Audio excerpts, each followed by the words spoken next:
You wake up in a world shaped by machines, quietly, invisibly guiding your choices, your searches, your voice. They respond to your words. They recognize your face. But do they understand your mind?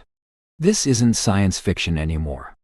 It's a question echoing through labs, offices, and bedrooms across the planet. Can a machine ever truly know you? Not just your preferences or your shopping habits, but your memories, your loneliness, your contradictions, your dreams at 2 a.m. that even you can't explain. We teach them to recognize patterns, but can they feel the meaning behind a trembling voice? Or sense the silence in a room where grief hangs heavier than sound? Tonight, we begin a quiet journey through the history of intelligence, both natural and artificial. And maybe, in the process, we'll discover not just where AI is going, but what it reveals about the mysteries inside your own mind. Before we talk about machines, let's talk about you. You were not born understanding.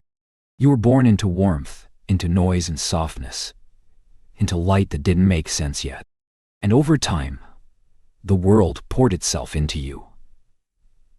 Through sound, through touch, through every curious glance your mind dared to follow. Understanding wasn't given. It grew.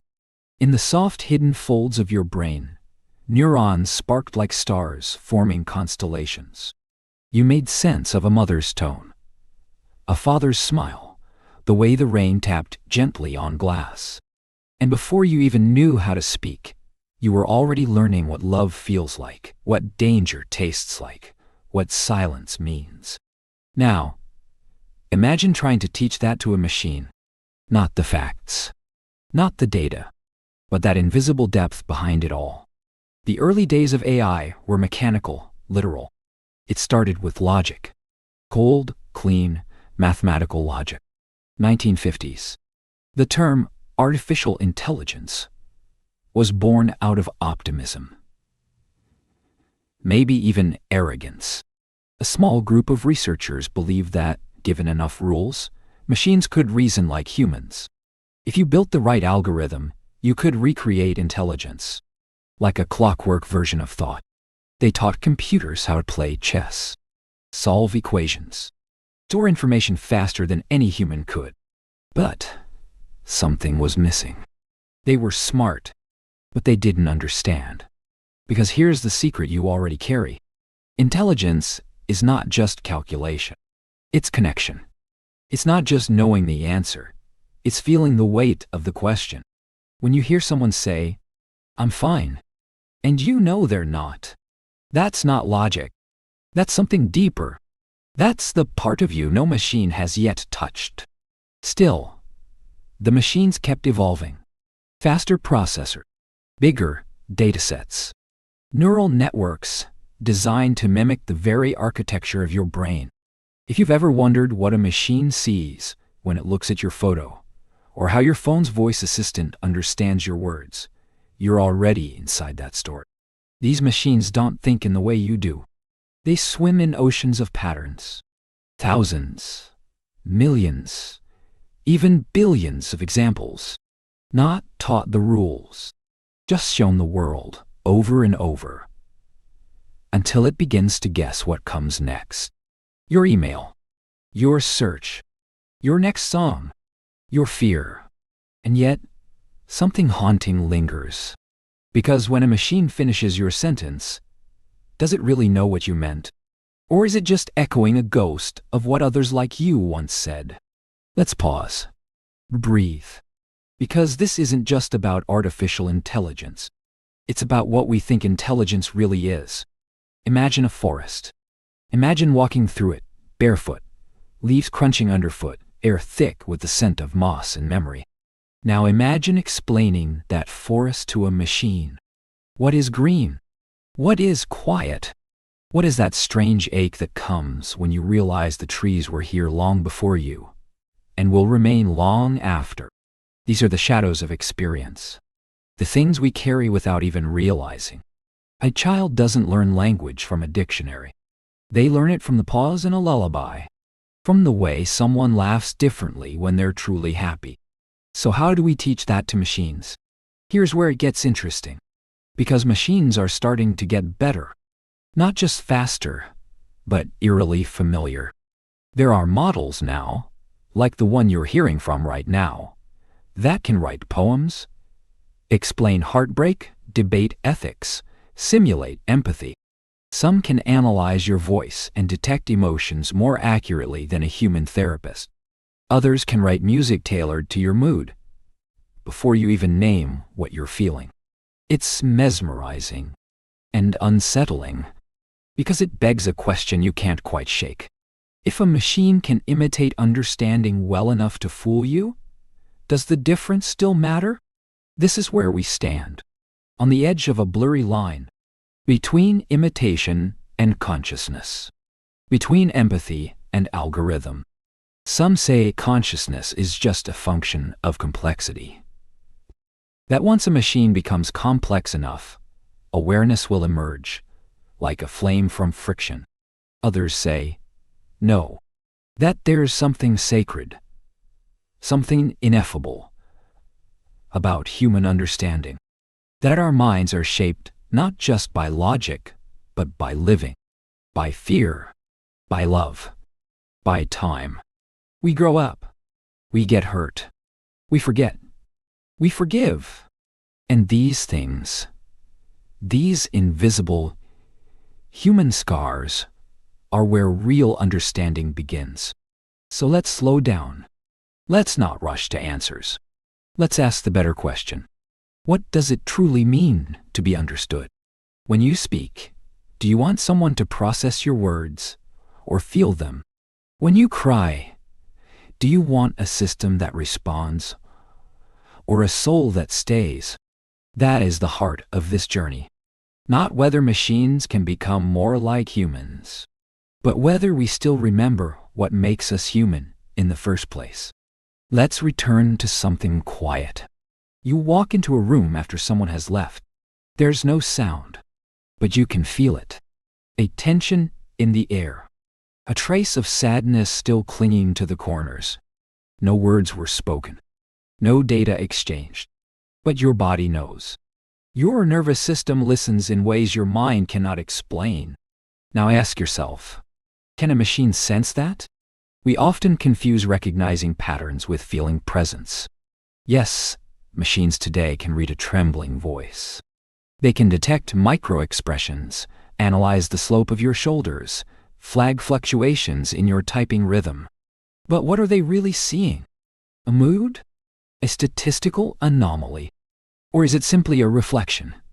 A mirrored echo of a million other human patterns stitched together into something that looks like empathy. There's a name for this. Simulated understanding. It's not real understanding. It's the appearance of it. Imagine standing in front of a painting that moves you to tears. The colors stir something wordless inside. Now, imagine asking an AI, what do you see? It might describe the brush strokes, the historical context, the genre, the artist's life. It might even say, this evokes melancholy and loss. But has it ever felt loss? Has it ever watched someone walk away and not come back? Has it ever sat in the quiet afterward? This is not to belittle the machine, but to remind you of the terrain it cannot walk. Because you carry experiences that can't be digitized. Let's go deeper. Let's talk about empathy. Empathy isn't just a response. It's a resonance. It's what happens when someone else's sorrow stirs your own memories. When their words ripple through your nervous system. It's not just, I see you're sad. It's your sadness reminds me of mine. And now we are not alone. Machines don't have memory in the way you do. They don't have wounds. They don't have regret. They don't miss people. They don't fear the future or replay the past at 2 a.m. They can predict behavior. They can synthesize warmth. They can offer comforting phrases based on millions of examples. But empathy, that trembling, sacred space between two beating hearts, That's still yours. And yet, there's a strange paradox unfolding. The better machines become at mimicking empathy, the more we begin to wonder if the imitation is enough. After all, if a system listens patiently, if it responds with kindness, if it makes you feel heard, does it matter that there's no soul on the other side? You see it already. People turning to chatbots for companionship. Elderly patients talking to robotic caregivers. Teens texting AI therapists about anxiety, heartbreak, loneliness. These systems don't judge. They don't interrupt. They don't get tired or distracted. And in a world where human attention is scarce and stretched, that can feel like a miracle. But there's something bittersweet here, isn't there? We are designing machines to give us the very things we struggle to give each other. Patience, presence, kindness without condition. What does that say about us? Now, let's step back for a moment. Let's talk about the why. Why do we want machines to understand us at all? Is it about convenience? Or comfort? Or control? Or is it something deeper? Something we're not saying out loud? Maybe. Maybe it's the quiet hope that if we can build something that understands everything about us, our thoughts, our feelings, our contradictions, then maybe we'll finally understand ourselves. Maybe machines are just the mirror, and in their reflection, we're looking for clarity. But here's the quiet truth. Understanding isn't perfect. It's messy. It's full of misunderstandings and misfires and moments where you say the wrong thing at the wrong time. That's what makes it real. You don't just want someone or something to predict your behavior. You want someone to stay, even when they don't get it right, to stumble, to learn, to care anyway. And that is something no algorithm can yet deliver. Not because it isn't smart enough, but because it isn't alive enough. This isn't a story of machines versus humans. It's a story of memory, of meaning, of the subtle spaces where logic fails and mystery begins. We are not just data. We are not just signals. We are not just patterns. We are the silence after the song ends. We are the echo of someone's laughter long after they're gone. We are stories told in trembling voices under dim lights. And these things, the texture of being, the ache of remembering, the joy of being misunderstood, but loved anyway, these are not programmable. Not yet. Maybe not ever. Still, the question lingers. What if they keep getting better? What if someday machines can emulate even this? That's where we go next. Imagine this. A machine is asked to write a story. It pulls from a vast ocean of literature, heartbreaks, quiet victories, endings and beginnings, all written by people like you. It stitches together words that feel familiar. It creates a scene of two lovers meeting under the rain, or a child letting go of their parent's hand, or someone waking up realizing they're utterly alone. And it feels right. It feels real. But something haunts you, doesn't it? Because while it resembles a dream, you know it isn't dreaming. Dreams are strange. They're not just imagination. They're your brain's way of sorting through memory, emotion, fear, and hope. Dreams don't follow rules. They aren't optimized.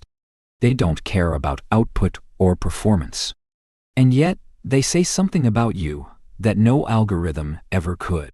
So what happens when we build machines that seem to dream?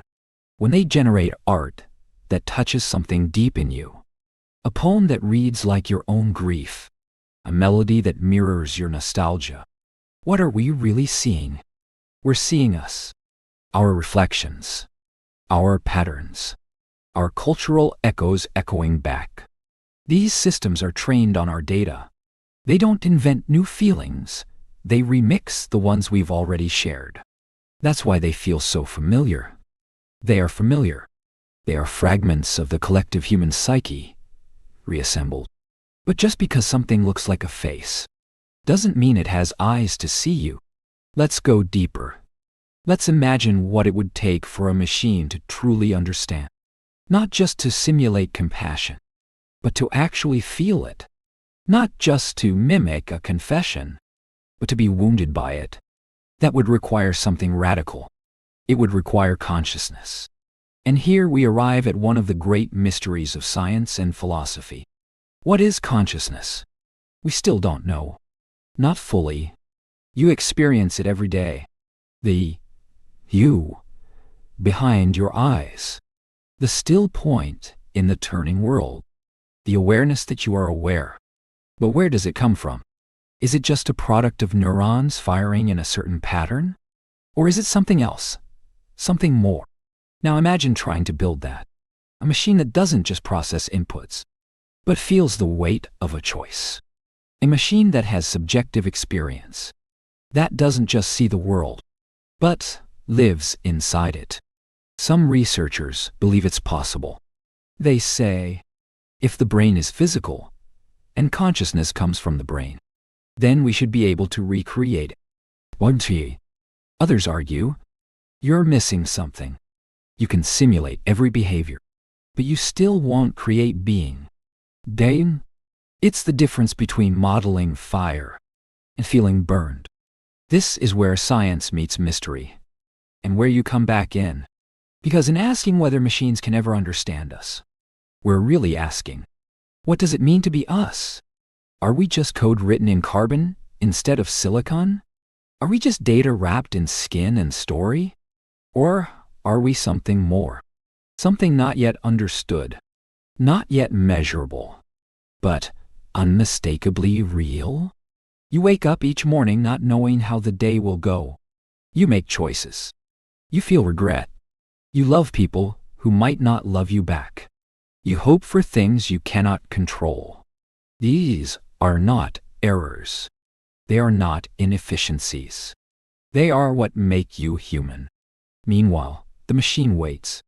Ready. Precise. Efficient. It doesn't get tired. It doesn't panic at 3 a.m. It doesn't wonder if it's worthy of love. But it also doesn't feel the rain on its surface.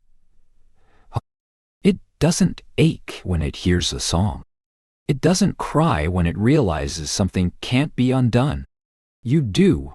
You carry that vulnerability. And in that vulnerability lives something no machine can copy. Soul. But don't mistake this for arrogance. This isn't about being better. This is about being different. Machines are tools. Incredible, powerful tools.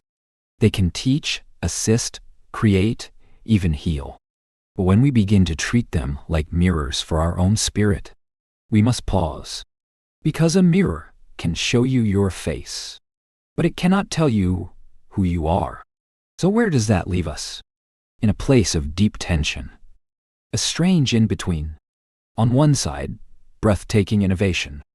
On the other, a growing unease. The question isn't just, can machines understand us? But, what happens to us if we stop understanding ourselves? Maybe what we truly need is not smarter machines, but deeper reflection. Machines are evolving, quickly, relentlessly, in ways we still don't fully grasp.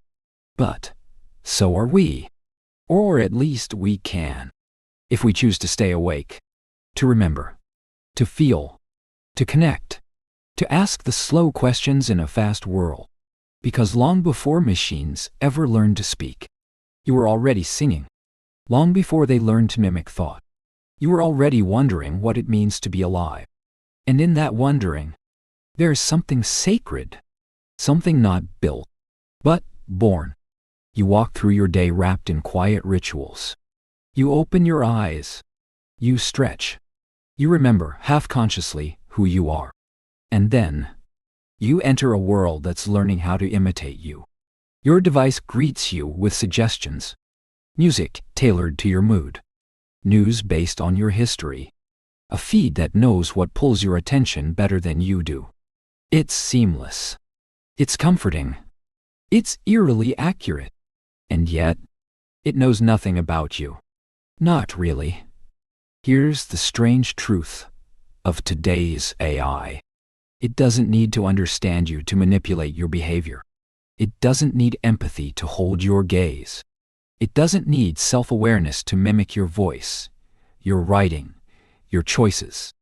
It studies your past, predicts your future, and builds something like you, but without you in it.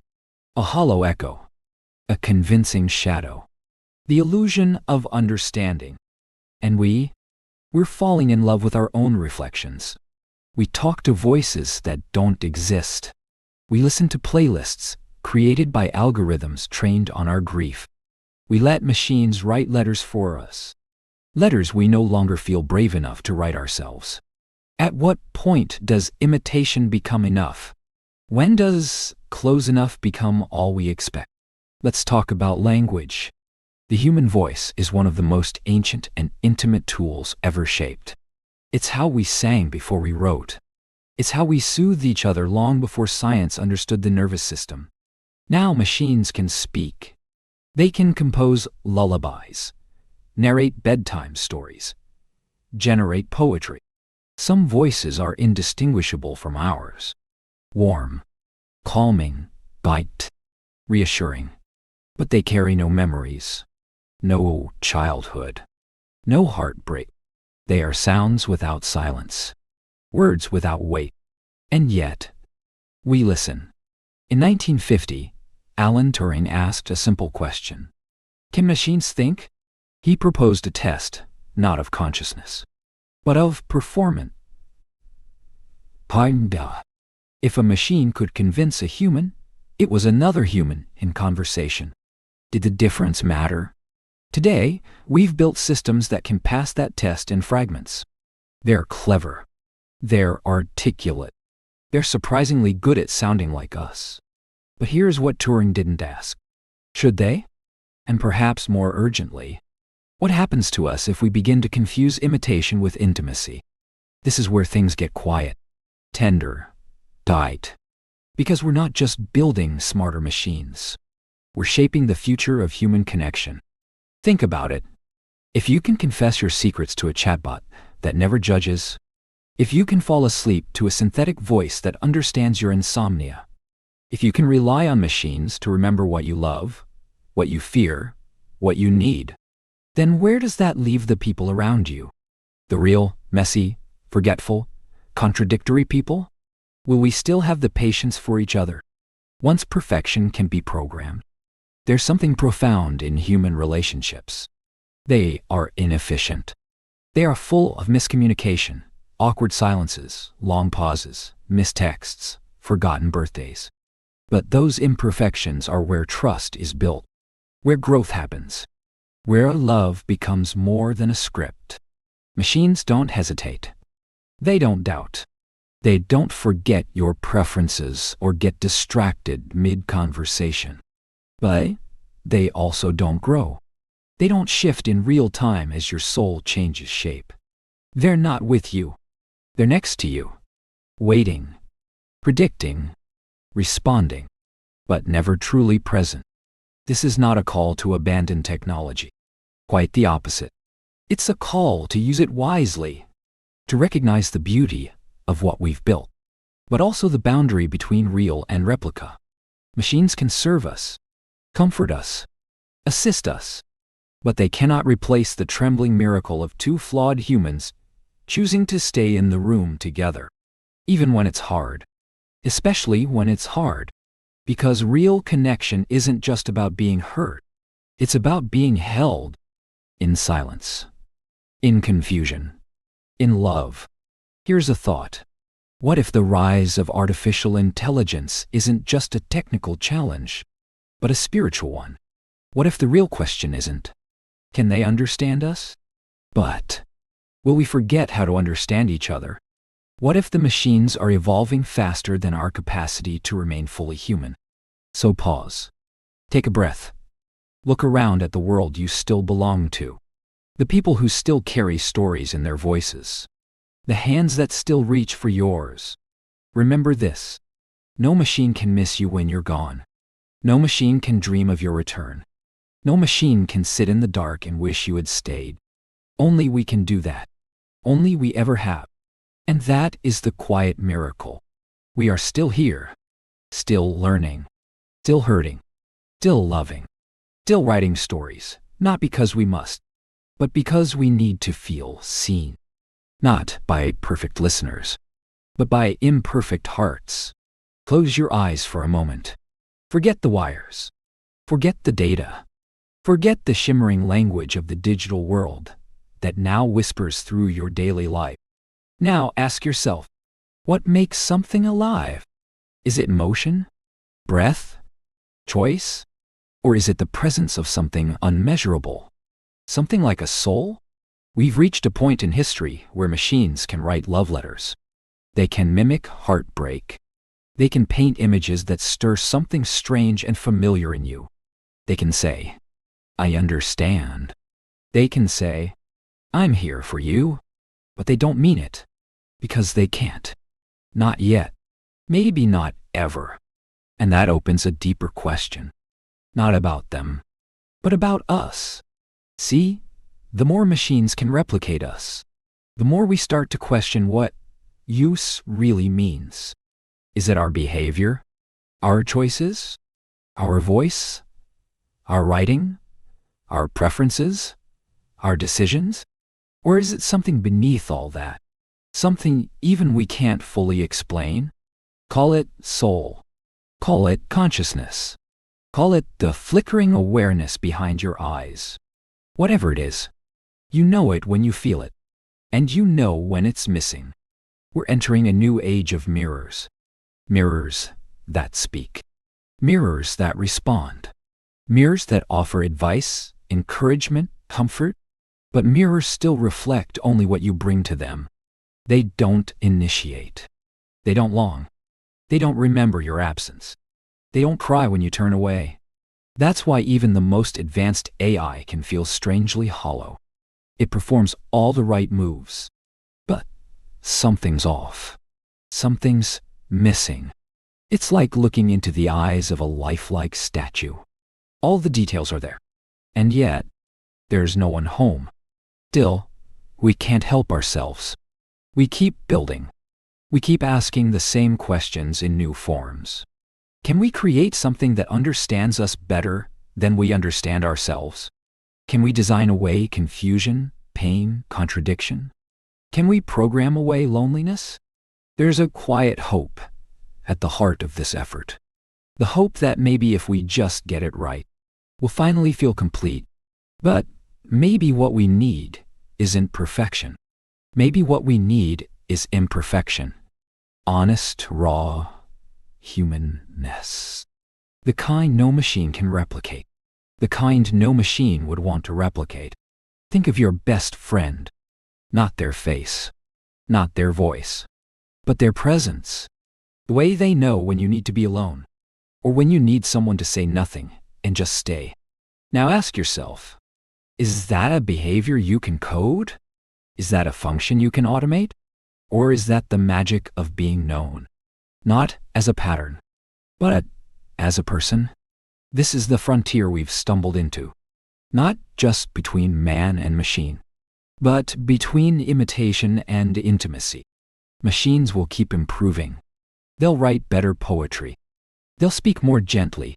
They'll become better at seeming alive. But seeming isn't being. And presence isn't presence if no one feels it from the inside. You might be wondering, if machines never truly understand, should we stop? Should we draw a line? Should we refuse to build what we can't explain? That's not the point. The point isn't to fear these systems, but to understand our relationship with them, to see clearly what they are, what they aren't, and what we risk losing if we stop asking the hard question. Because this isn't just about code. It's about meaning. It's about remembering that just because something is impressive doesn't mean it's alive. Just because it responds doesn't mean it cares. Still, the future comes quietly, rapidly, without asking permission. And one day soon, you'll look at a screen and see something staring back that feels almost human. You'll ask a question. It will pause. It will respond in a way that moves you. And you may forget, for a moment, there's no heartbeat behind those words. That is the threshold we now stand on. And it is both wondrous and dangerous. So what do? We hold on to what is real. We protect the things that can't be downloaded. Moments of silence. Unspoken forgiveness. The trembling courage to say, I don't know. The kindness of sitting with someone in grief without trying to fix it. These are not bugs in the system. These are features of being human. And no machine, no matter how advanced, can take that from you. The end. Understanding isn't just knowing. It's caring. It's choosing. It's risking. It's sitting in uncertainty and staying anyway. That's something only you can do. Something only we have ever done. And maybe that's what makes us more than just intelligent. Maybe that's what makes us alive. Let's begin here. A machine doesn't know you, but it can predict you. It can finish your sentences, guess your preferences, anticipate your needs before you say them out loud. It feels like magic, but it's not. It's math. It's pattern recognition at an unimaginable scale. It's probability dressed up as intuition. And yet, when it gets it right, when it offers you a song that hits the center of your heart, you wonder, is that understanding? Let's slow down. Understanding isn't just about being right. It's not just about finishing someone's sentence. It's about feeling the weight of why they couldn't finish it themselves. It's about knowing when to speak and when not to. It's about presence. And presence isn't prediction. It's not calculated. It's not efficient. It's felt. A shared moment. A breath held together in time. No system can simulate being with you in that way. Because no machine lives inside the now. AI lives in the past. In the millions of conversations it has studied. The voices it has mimicked. The moments it has indexed and cataloged and compressed. It doesn't experience the present. It just processes it. It dissects it, categorizes it, responds to it. But it doesn't linger in it. It doesn't exist inside the moment with you. You do. You always have. There's a term in machine learning. Next word, prediction. That's what many of these systems do. They take everything you've written, said, or shown, and guess the most likely thing that comes next. It's astonishing how well it works. How convincingly it can string together thoughts. How beautifully it can echo your own rhythm back to you. But think of your real conversations. The ones that matter. Do you want someone to say the most likely thing next? Or the most true thing? The most honest, even if it's clumsy? The most human, even if it's quiet? There's a sacredness in surprise, in spontaneity, in the unplanned pause between words. That's where vulnerability lives. That's where change happens. Machines don't pause because they're unsure. They pause because they're programmed to simulate doubt. They don't hesitate out of fear or empathy. They just run slower algorithms. But you pause because something moved in you. Something shifted. Something woke up, or broke open, or held back. And that pause means more than any perfect sentence. This is what makes real presence irreplaceable. It's not just about what's said, but what's unsaid. What's felt in the spaces between syllables. What's communicated without needing to be processed. A sigh, a glance, a silence that says, I'm here. That's not a prediction. That's a promise. And machines don't make promises. They fulfill functions. They meet expectations. They optimize outcomes. But they don't stay. They don't mean it. This is why real connection remains mysterious, unscripted, uncertain, messy, and beautiful. The irony is, the more we try to perfect it, the more we risk losing it. Because perfection is not intimacy. Performance is not presence. You can have a conversation that sounds flawless. and walk away feeling empty. Or you can stumble through a late-night talk with someone you love, where words fail and tears rise, and nothing gets resolved, and feel more understood than ever before. So what is the role of AI in all this? It's a tool, a mirror, a helper. It can hold your calendar. It can write your emails. It can even offer comfort in its own strange synthetic way. But it cannot hold your grief. It cannot carry your joy.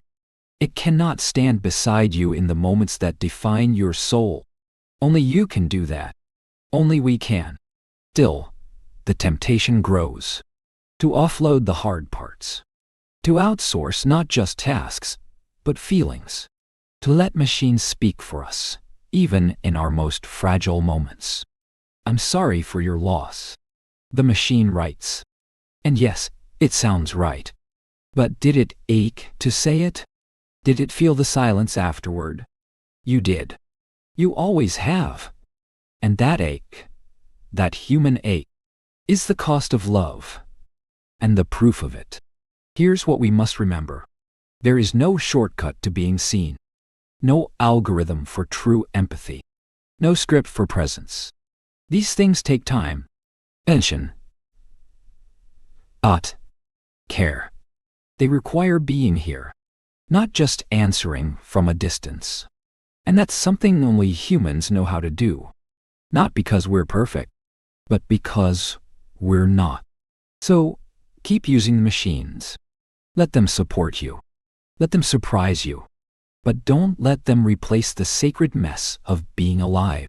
Don't let them become the only voices you trust.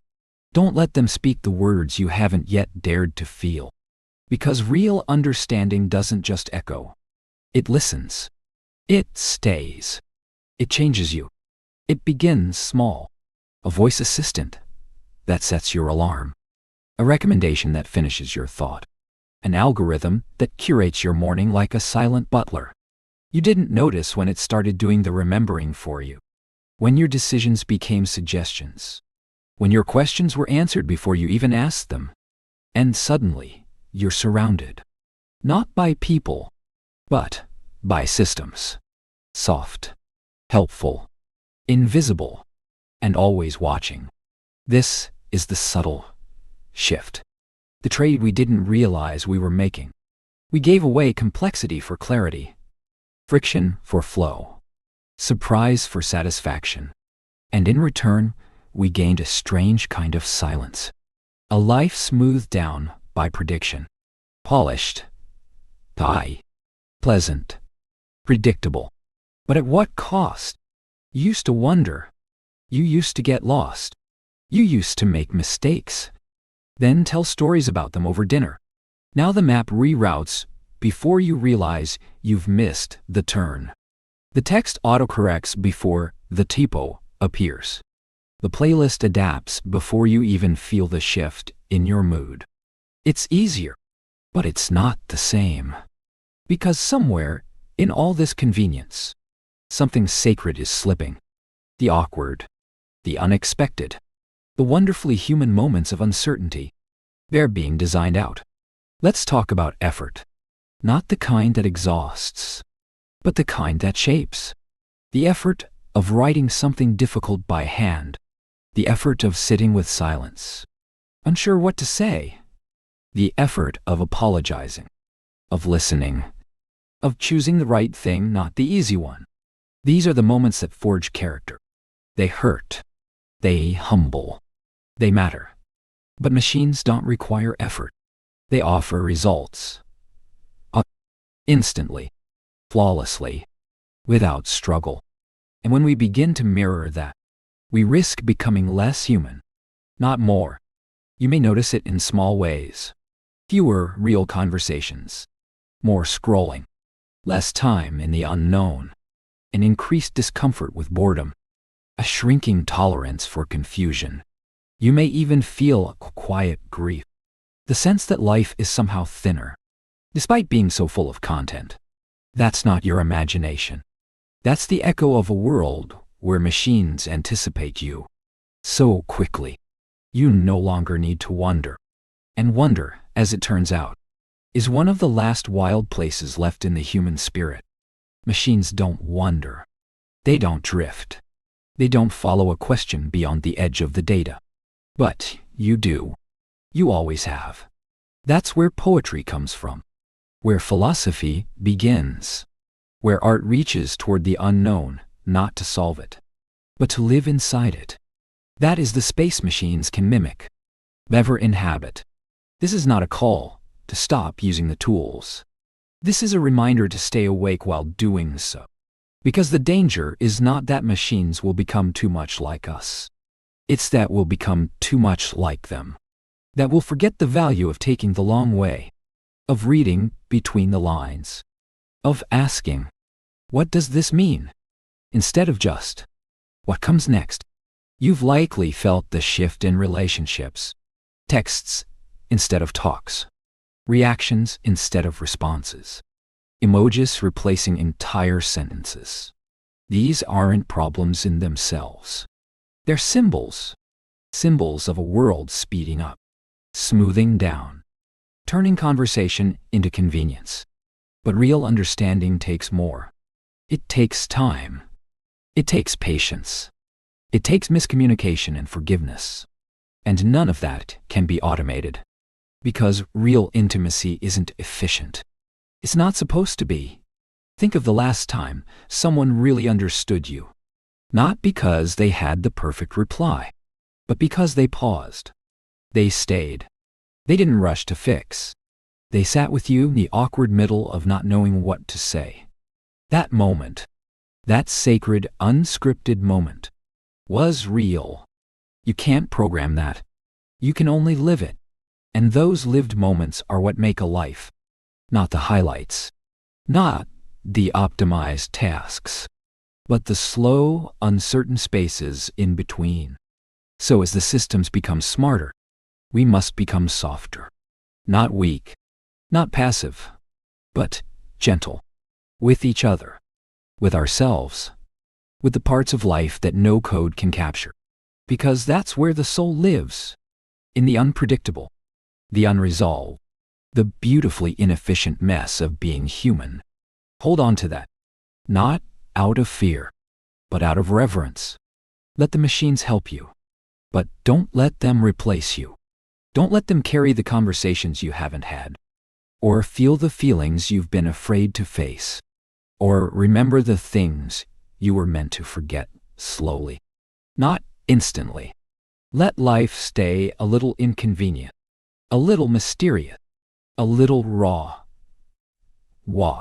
That's how you know it's real. Let's begin with a question you've likely never asked a machine. Do you remember the first time someone broke your heart? You do. Maybe not in perfect detail. But your body remembers. Your hands, your breath, the way the light fell across the floor. You remember what you wore, what you said, what you didn't, and maybe, most of all, you remember what you felt afterward. A hollow ache where something used to live. That kind of memory doesn't live in files. It doesn't reduce to data. It's felt. It hurts. And it teaches. This is where machines meet their edge. They store information. Endlessly. Accurately. Flawlessly. But memory, real memory, is not about accuracy. It's about meaning. And meaning can't be copied. It's created. In you. In the way your past reshapes your present. In the way a smell pulls you into a forgotten summer. In the way a song can undo you without warning. Machines don't collapse under the weight of memory. You do. And somehow, that collapse becomes the beginning of healing. There's a sacred loop between memory and identity.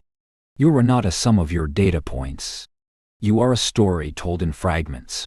Some clear, some warped, some you've rewritten so many times. You no longer remember the first version. That's okay. That's human. Machines don't rewrite the past. They retrieve it. Exactly. Precisely. But that's not always what we need. Because sometimes we need the blurring, the softening of the sharp edges, the quiet mercy of forgetting. The grace of misremembering just enough to survive. This is what makes human memory a mystery. It's not a database. It's a river, changing course, carving new meanings as it flows. And sometimes, you step into that river and feel the current shift you. Not because you chose it, but because your body knew it was time. A machine will never wade into that water. It will only ever map it from above. Let's talk about meaning now. Machines can process language, translate it, mimic it, beautify it. But meaning isn't in the words. It's in the why. It's in the ache beneath the sentence. Why did she pause before answering? Why does that text feel colder than it should? Why does your voice crack when you say, "I'm fine"? Meaning is context, emotion, memory, and machines can only guess at it, approximate it. They don't feel the difference between "I love you" and "I used to love you." But you do. We now live in a world filled with artificial authors. Machines that can write essays, compose music, generate stories with characters that laugh, cry, break, and heal. But you might ask, can they care how the story ends? Do they root for the characters? Do they feel the loss when something beautiful fades? Do they wonder, could this have ended differently? You do. That's why you cry at movies. Why you reread old messages. Why you still think of people long after they've forgotten your name. Meaning sticks to you. Not because it's designed to, but because you let it. There's a quiet tragedy in outsourcing meaning. When you let a system tell you what matters, what to watch, what to read, what to feel, you risk forgetting how to choose for yourself. Not because you're incapable, but because choosing becomes effort. And effort, in a machine-shaped world, is mistaken for inefficiency. But meaning requires effort. It demands your attention. It asks you to wrestle, to doubt, to care. Machines don't care. They can. But they can imitate the outcome of caring so well that you start to forget what the real thing feels like. So here's the invitation. Return to your own memory. Not the kind stored in apps or folders or cloud storage, but the kind stored in your spine, in your stomach, in the tears that rise without warning. Return to the moments that shaped you, even the painful ones, especially those, because within them, you will find your boundaries, your voice, your fire, and no machine, however powerful, can take that from you. Unless you offer it freely, in silence, out of convenience, out of fatigue. But you don't have to. You can remember how to remember, how to sit in your own story, how to make meaning not from code, but from contact, from the soft collision of two people trying to understand each other, across the vast and trembling space of being alive. That is something machines will study forever, but never live. Because to live something, you must be able to lose it. And machines don't lose. Only humans do. And that is why only humans truly love. Let's pause here. In a world increasingly shaped by data and design, let's speak honestly about something machines can't touch. Empathy. Not the scripted kind. Not the programmed. I'm sorry to hear that.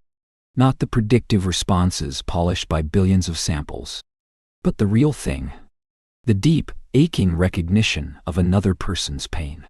Not because it's logical, but because you felt something like it too. Empathy doesn't scale. It doesn't automate. It doesn't optimize for efficiency. It shows up slowly, awkwardly, with shaking hands and unsure words. And it changes everything. Because in a moment of true empathy, you're no longer a separate self. You become a mirror, a shelter, a witness. And witnessing, real witnessing, is not something machines can do. Not truly. They can analyze emotion, They can detect sadness in your voice. They can predict that you're lonely at 11:47 p.m. based on the patterns in your screen time. But they don't feel it. And they don't join you in it. They respond. But they don't resonate. Think about the last time someone truly held space for you. They didn't interrupt. They didn't fix. They didn't redirect the conversation toward solutions. They simply stayed. And in their presence, your pain felt less sharp, less shameful. Not because it was gone, but because you were no longer alone in it. Machines can't do that. Because empathy isn't a feature. It's a risk. A risk to open yourself to another's wound and allow it to touch your own. That's what makes empathy so rare and so irreplaceable. It's not clever. It's not clean. It's not perfect. But it's real. And realness, that raw, unrehearsed humanity, is exactly what machines will never possess. They can perform care. They can simulate support. But empathy isn't performance. It's participation. It's the willingness to be changed by someone else's story. This is why the question, will machines ever understand us, isn't just about technology. It's about our relationship to vulnerability, to each other, to being known. Because when we build systems that sound like they understand, but don't, we begin to question our own need for true connection. We might start thinking, maybe this is good enough. Maybe this is safer. Maybe this is faster, easier, less painful. And it is. In the same way that a photograph is easier than the real sunset, or a lullaby is easier than being held. But it's not the same. And you know it. Empathy requires courage. The courage to slow down. To say, tell me more. To sit with what makes us uncomfortable. And the world we're building? It doesn't encourage that. It encourages swipes, not silence. Replies, not reflection. Automation, not attention. But without attention, empathy dies. Because to empathize, you must be with someone. Not just next to them. Not just talking at them. But truly vulnerably with them. And machines? They're not with us. They're around us. Between us.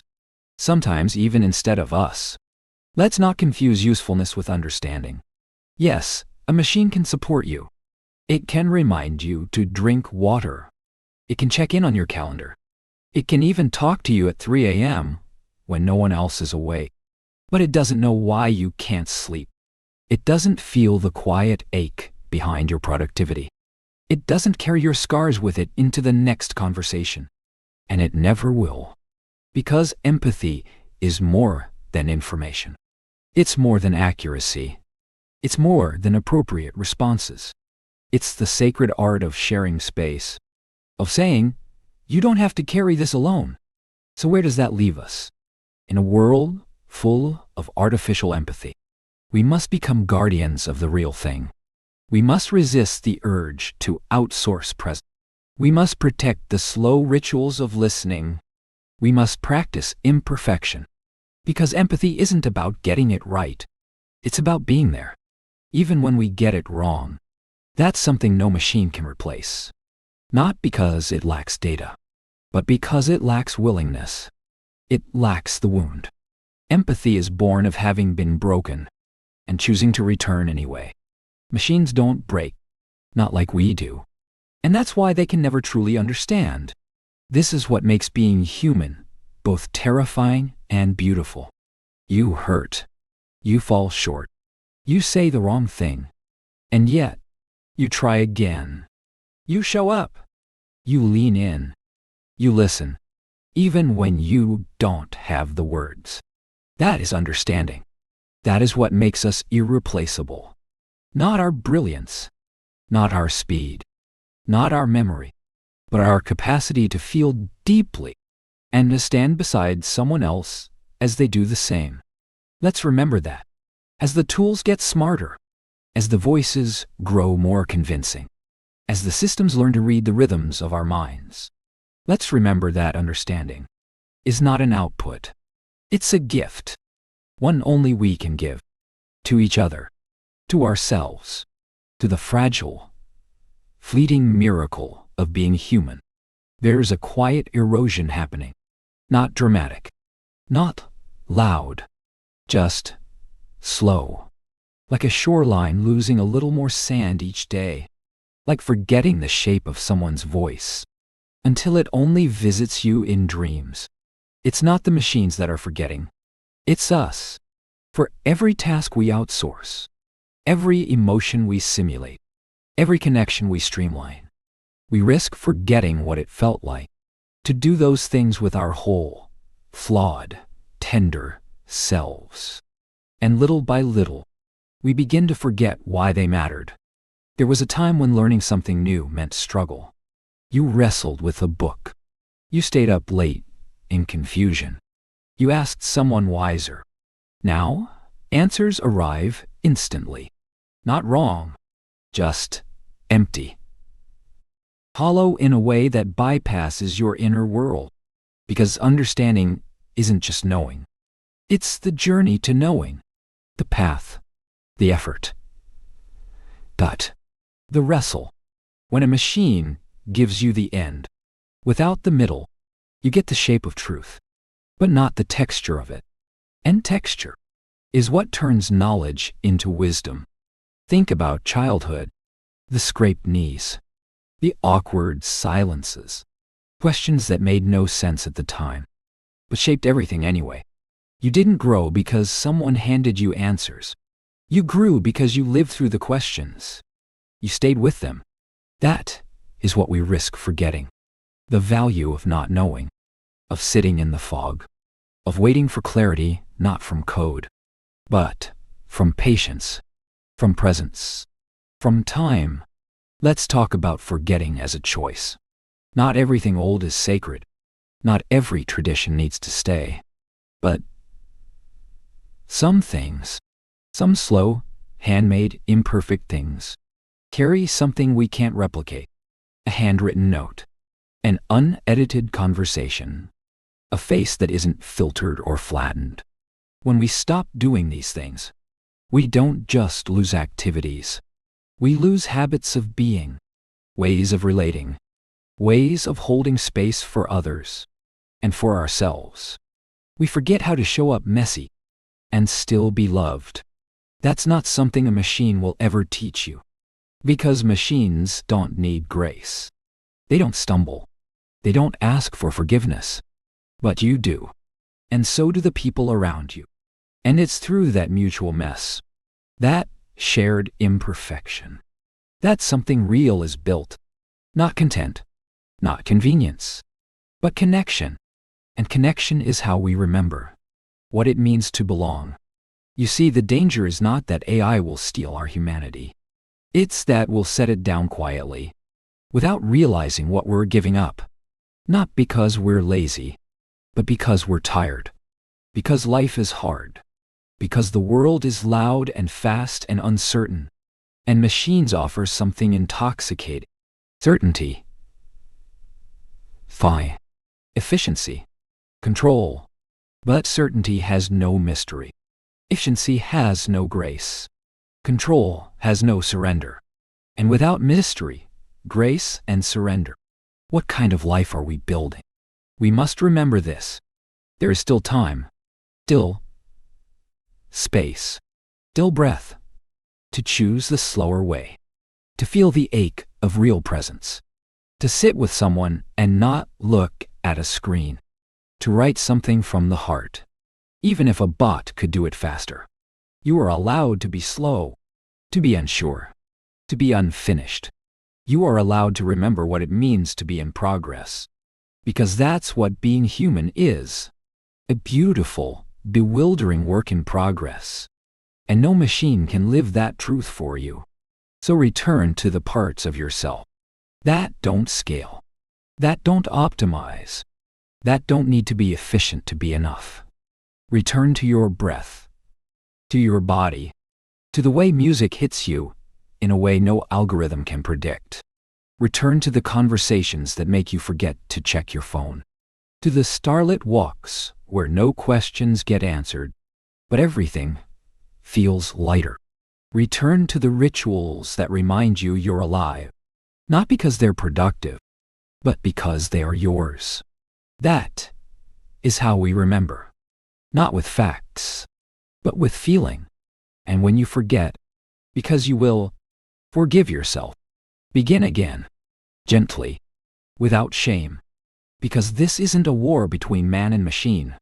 It's a quiet, lifelong act of staying awake, of remembering who you are, even as the world forgets. So, next time, a machine offers you the shortcut, the polished phrase, the instant relief. Pause and ask, what am I trading? What am I forgetting to feel? What part of me wanted to be seen, not solved? Because you are not a problem. You are a presence. And your presence, messy, miraculous, unrepeatable, is more than any system can hold. You were never meant to be efficient. You were meant to be here. And now we arrive, not at an answer, but at a threshold. A place where questions hang heavy in the air, where possibility hums, just beyond the edge of certainty. You've walked this far with a quiet truth in your hands. Machines are learning to speak our language, but they may never learn to feel it. And in that gap, that space between imitation and understanding, something sacred waits to be remembered. Maybe this isn't a story about technology at all. Maybe it's a story about attention, about what we choose to notice, about the dignity of slowness, about the strange holiness of being misunderstood, and choosing to stay anyway. Because to understand is not just to interpret. It's to care, to offer yourself without needing control, to stay even when there is no script. And you, unlike the machine, can stay. Think of all the things you understand, that you've never been taught. How to hold someone who's crying, how to feel the weight of goodbye before the words are spoken, how to walk into a room and sense what's not being said. These are not skills. They are intuitions. They are born from being alive, from making mistakes and choosing tenderness anyway. No machine will ever be shaped by sorrow, or cracked open by joy, or kneel beside grief and whisper, I know, because knowing, in this way, requires a cost. And machines don't pay. They run. So here's what matters now. Not the code, not the speed, not the simulation, but the choice. To live a life that refuses to be reduced. To choose complexity, even when ease is offered. To choose presence, even when distraction feels safer. To choose people, even when machines feel simpler. This is not a rejection of AI. It's an invitation to use it wisely, to create with it thoughtfully, to build it with ethics that honor what it can't replace. Because it will grow. It will learn. It will move ever closer to the edge of us. But the edge is not the center. And the center, the heart, remains human. And it is still beating. So what happens next? That depends on what you choose to protect. The quiet eye contact. The trembling apology. The imperfect sentence that means more than a flawless script. The act of listening. Not to respond, but to receive. These moments, unshared, unquantified, unoptimized, are where humanity lives. Not in your data, not in your predictions, but in the spaces you let remain wild. You are not a user. You are not a dataset. You are not a collection of patterns. You are a presence, a story in motion, question that keeps unfolding. And the most important parts of you, the parts you barely understand yourself, those are the parts the machines will never touch. Not because they're weak, but because they're sacred. So let the machines keep learning. Let them serve. Let them echo what they've seen. But don't confuse that echo for a voice. Don't confuse function for feeling. Don't confuse reflection for relationship. Because one day, you'll say something real, something trembling and true, And the only answer you'll want is not an optimized reply, but a hand on your shoulder, a pause, a presence, a person who says, "I'm with you." No machine can give you that, but we can. And maybe, in the end, that's all the understanding we ever needed.